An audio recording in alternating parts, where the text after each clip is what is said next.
Technically, the markets are closed for the holiday, but it is a Wednesday. Ohio State is still playing. We must still invest in some form or fashion. So welcome to The Beat.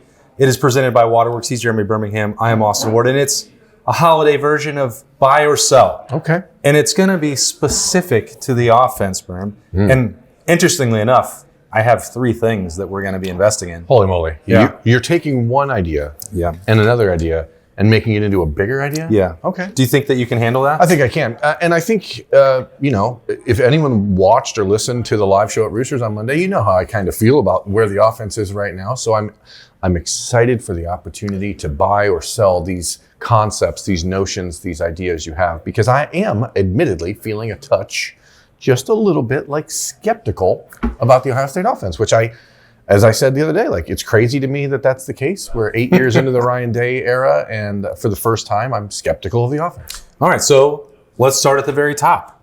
Ryan Day is going to be leading the game planning. He's going to be calling the plays against Miami in the Cotton Bowl. Are you buying or selling the return of offensive coordinator Ryan Day?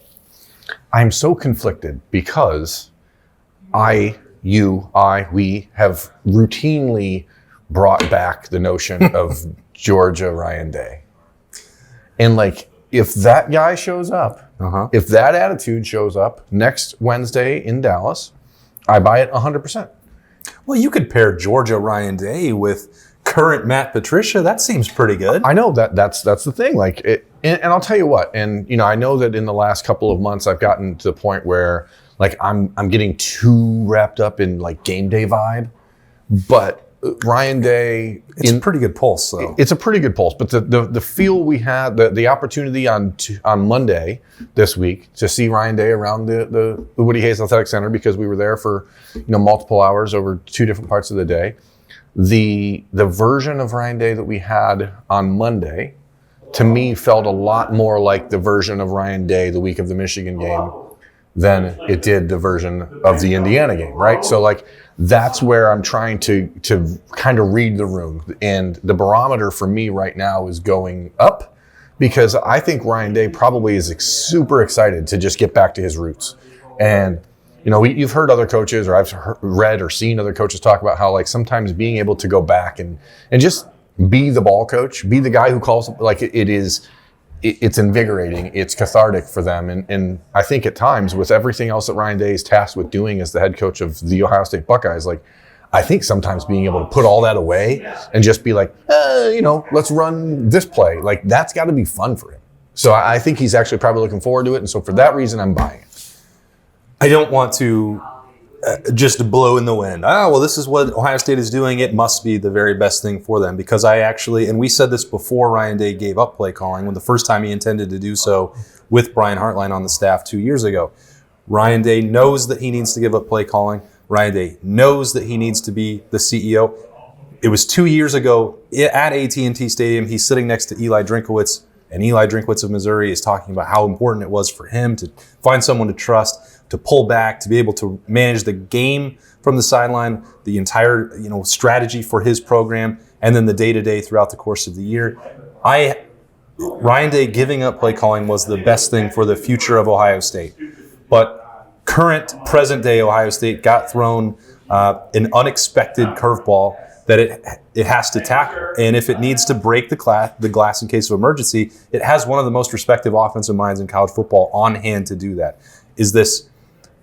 Should Ryan Day take the reins back and do this permanently? Absolutely not.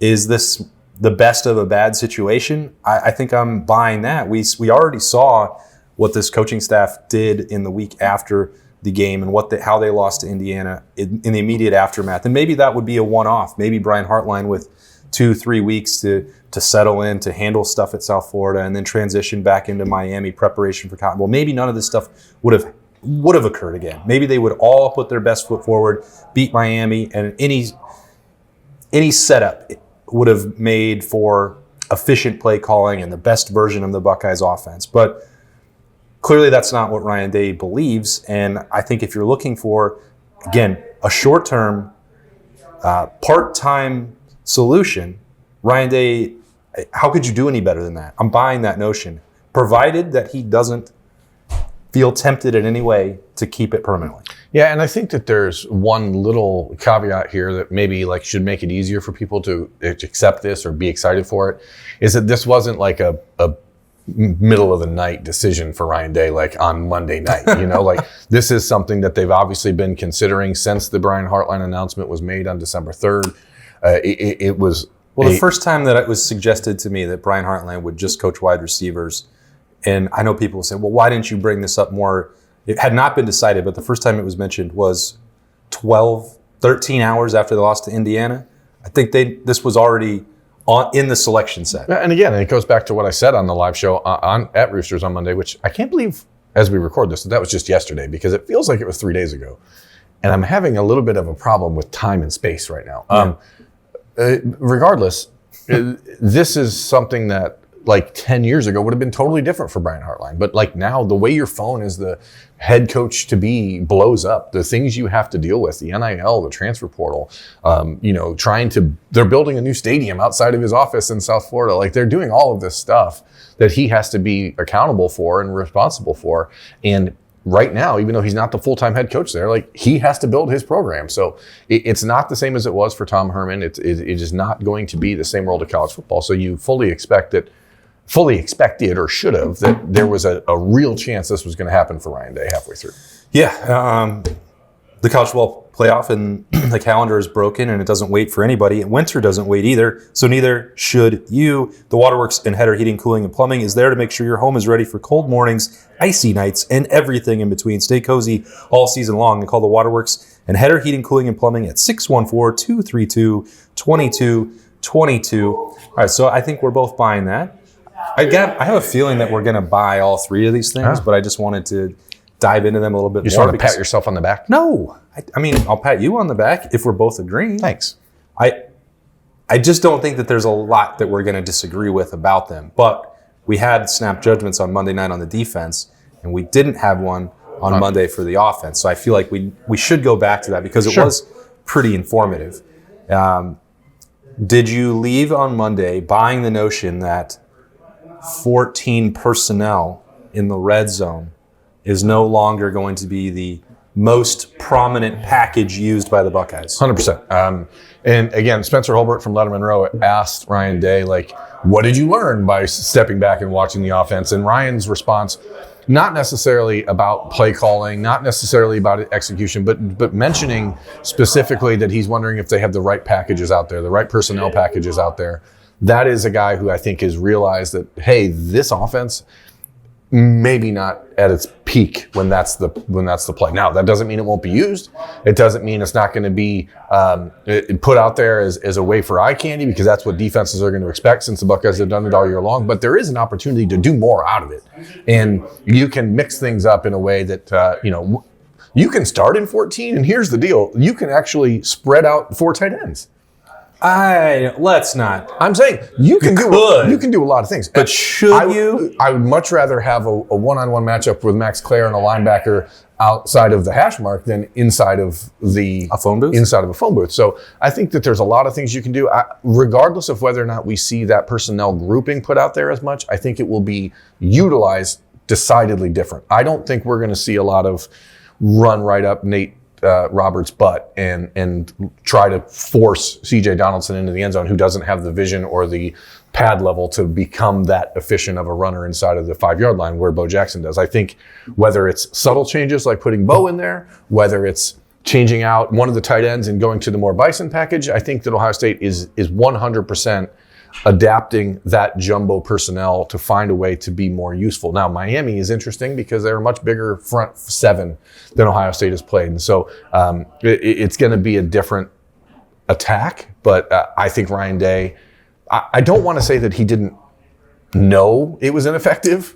I think perhaps when you take a step back, you take 2-3 weeks, and you go through all of your clips of the year, you cut everything, and you go, here are all the times we ran this. And then you go, okay, so how many times did it work as intended? And the answer is like not high, and in fact, freakishly low. I think that any good coach, and Ryan Day is a good coach, will say this has to change. And so I fully expect it will change. Yeah, I do as well, so I'm buying that. But I don't want to buy it from the perspective that it's only because Ryan Day is now more involved or going to be more influential in the offensive game planning that it is going to be corrected now. I think he has to wear some of the burden for this, because even when he described it on Monday with the thought process and the game planning and play calling protocol that they'll use in games, well, he has a headset on. He's not unaware of the players on the field. He's supposed to be more aware of that than he's ever been. He's been at practice. Yeah, he's been at practice. He's on the sideline. He watches the film. Yeah. All of those things I think should have already been clear to Ohio State. Now, I think some of this is a matter of perspective and the big picture approach. This is not going to be rationalizing 13 or 14 personnel. But Bobby mentioned during the live show on Monday, if that still could have been even all the way through Indiana, which sucks and doesn't seem like something that you should sacrifice, if you still wanted to maintain some extra bullets in the chamber and don't show everything that you maybe intended to use throughout the playoff. Maybe that's the most optimistic way of looking at it, but I think it's a reasonable way to look at it, that they didn't want to unveil everything that they needed to win 3 talent-equated games in the playoff. I can feel you like rolling your eyes at it right now. I'm not saying that I feel that that's the case. I think Ohio State believed that was the case. Maybe they did. There was 13 games of evidence that was like, I'm going to keep hammering this and it's just going to work, that you have better personnel. And I think actually like sound reasoning, that was a word that Ryan Day used the day after the Big Ten championship games, like didn't think anything that they did was unsound. Fine, but there's a lot of evidence, statistically, anecdotally, with your eyeballs, that the 14 was not going to work, that there were issues that were popping up throughout the year, that what they thought they were going to get was not matching up with the productivity. So I don't think you can look at this and say, well, it's just going to be fixed because Ryan Day is more involved in the offense. I think he wasn't as concerned about it until they lost. I think we have to objectively say that part is undeniable. If that's what it took to shake them out of it, or if it's just simply a matter of getting into playoff games where it's win or the national title slips away, that doesn't really matter. I'm just buying the idea that they can't deny that it's an issue. Hey everybody, it's Jeremy Birmingham. Birm here from the Austin Birm Show on 97.1 The Fan. So I figured I owed you another check-in. I'm now 2 weeks into Awaken 180 and I'm down 14 pounds. What surprised me most isn't just the number, it's how normal this feels. I'm not miserable. I'm not obsessing over food and I'm not guessing. I'm just following the plan and watching it work. And that's why this matters, because if you're like me, you've tried things before where week 1 feels exciting and week 2 feels exhausting. This isn't that. Awaken 180 gives you the structure, tells you exactly what to do, and is with you to ensure that you're doing it right. That's the difference. And for someone like me, on the road, in the car, eating at weird hours, that matters. If your weight loss is the goal this year, don't pick something that you hope you can stick with. Pick something that's already sticking. 2 weeks, 14 pounds, and I'm just getting started. Find your results and feel free to support your goals at awaken180weightloss.com. Yeah, and it's probably understandably frustrating to Ohio State fans who might hear that, because Ryan Day is the one who all season long has said it shouldn't take a loss to learn a lesson. 100%. But if that's what it took, then that's what it took. I think the interesting thing is that I think Ohio State, very similar to last year's game against Michigan, felt we can get out of this with a win and fix it later. And they couldn't. But also you can understand Ryan Day's philosophy in the conversation about making sound decisions, because despite it all, they beat Michigan if Jaden Fielding makes 2 35-yard field goals a year ago. They beat Indiana if Julian Sayin dumps the ball off to Bo Jackson on that 3rd and 1 prior to the missed field goal in Indiana, because that was going to be a touchdown to Bo Jackson. So like there's always the next layer. It's like statistics. You can make it say whatever you want if you rewatch it, because hey, there's Bo Jackson in the flat. Julian had him. All it takes is a quick dump off, a quicker decision, quicker read. That conversation obviously happened with Julian Sayin in the last 2 weeks, because that was the first thing he mentioned in his press availability on Monday. Like, I got to get rid of the ball faster. I don't think he's talking about any other play other than that one, to be honest. That's the play that's probably stuck in his craw. So the interesting, or the confusing, the confounding part of this is how much is the Ryan Day and the offensive staff going to say, hey, we know this isn't working, we're going to fix it. How much of it is them saying, well, it would have worked if. And I think that there is a tendency and a stubbornness amongst all high-level achievers when they have a plan that works 95% of the time. When it doesn't work that 5% of the time, you don't want to say to yourself, well, we need to scrap the plan. You go, well, if it would have been executed better, then the plan would work, because the plan always works, but it hasn't worked this season. And I think when I talk about that being the matter of perspective, we've dealt with that throughout this year in terms of how much is nitpicking game to game was something that is just not really the highest priority for Ohio State, that they're not worried about. They're gonna win these games, you said 95% of the time. And we can say, gosh, you need to be 8% better in the red zone, scoring touchdowns. That's Ohio State's standard.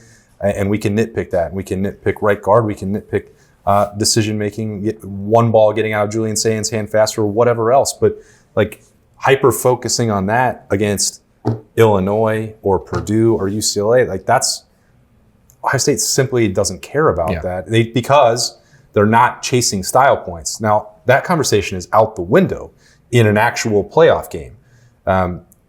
If you blow out that opponent, great. If you beat them by 1, great.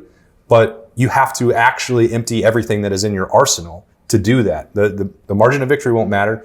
But I think the part that has broken my brain, other brains, anyone's brain, America's brains, is you're so accustomed to college football teams treating every Saturday like it is the single most important thing you could lose. And then you have to impress the voters, and you have to impress the selection committee, and you need to be able to goose the metrics by beating teams by 40. Ohio State is quite simply not trying to do that. None of that is meant to brush away red zone issues.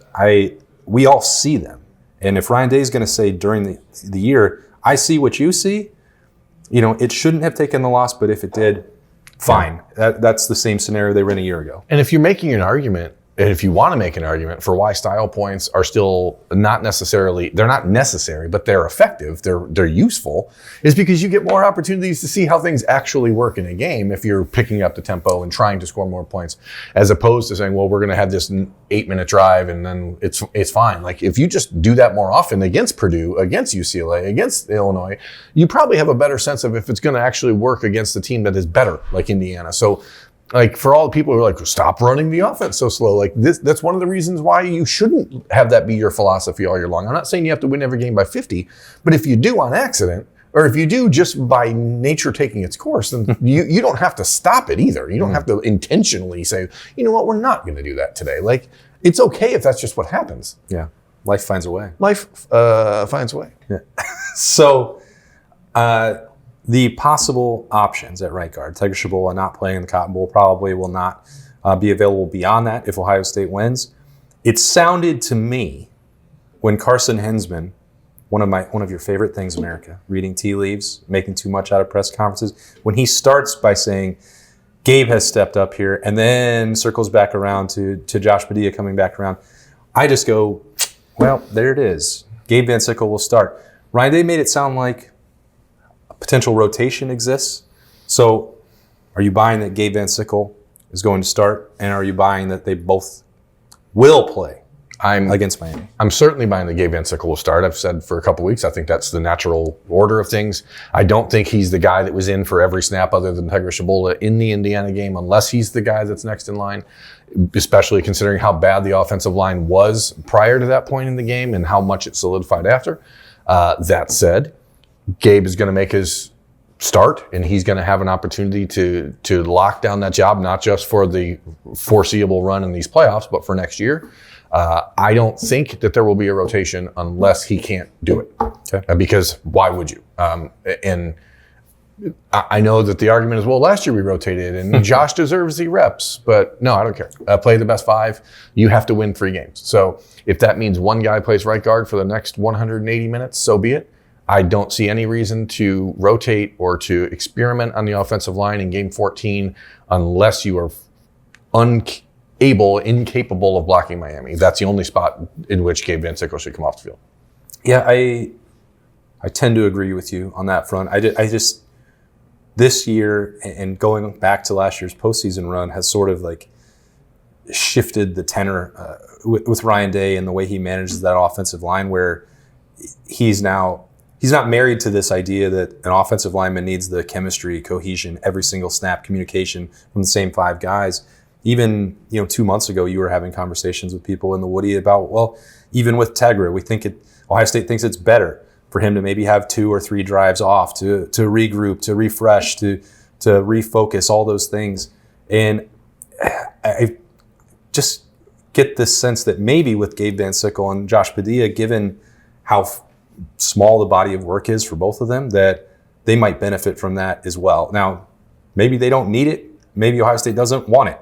I don't know, but they at least have multiple options that I think that they would feel good about. Now, it's still a matter of, Friday there's going to be an open practice window. You and I will not be there, but there will be another one down there in Texas at the start of next week.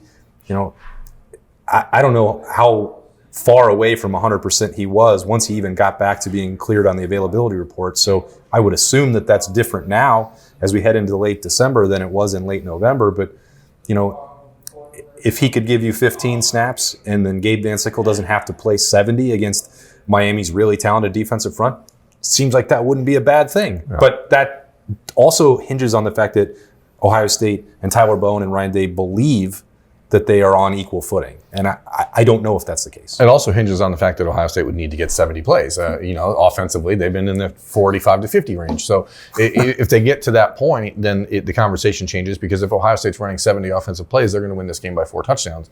Ryan Day, as you said, certainly not married to the idea of having play your best 5, only your best 5, but Tyler Bowen is a former offensive lineman. I think he is the guy who's making that decision. And so he understands the value of that. And the evidence supports the fact that when the right guard is playing well, a la Ann Arbor, November 29th, there was no reason to switch him out. And that was Segre Shabola playing far more than 35 snaps that I was told Ohio State felt he was best at, because that game he was playing phenomenally. So if Gabe Van Sickle can go out and play that way, there's just no reason to tinker.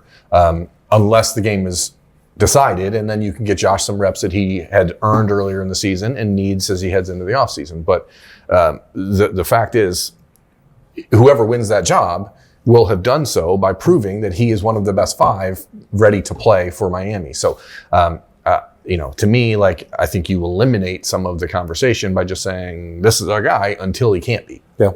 Well, sometimes the Austin Birm Show just does not embrace debate. And sometimes we do. We buy all 3 topics that I came up with. I didn't know. I thought that might be the case, but they were worth diving into in greater detail on this Christmas Eve edition of The Beat presented by the Waterworks, because I just didn't get to really ask him about it on Monday, and I simply had to for my own benefit and hopefully for yours, America. If you are celebrating Christmas Eve and Christmas tomorrow, we wish you the happiest of holidays and a Merry Christmas and happy Cotton Bowl preparations. We will be off on Thursday. There will be no version of The Beat, no 3 Things Thursday, no presents under the tree for that. So hopefully you miss us, and hopefully you understand that we want to spend a little bit of time with our family before we head deep into the heart of Texas. But from us to you, wish everyone out there the best. We'll talk to you again on Friday before traveling down there for the Cotton Bowl, Ohio State and Miami. He is Jeremy Birmingham. I am Austin Ward. Have a great one, folks. We'll talk to you later.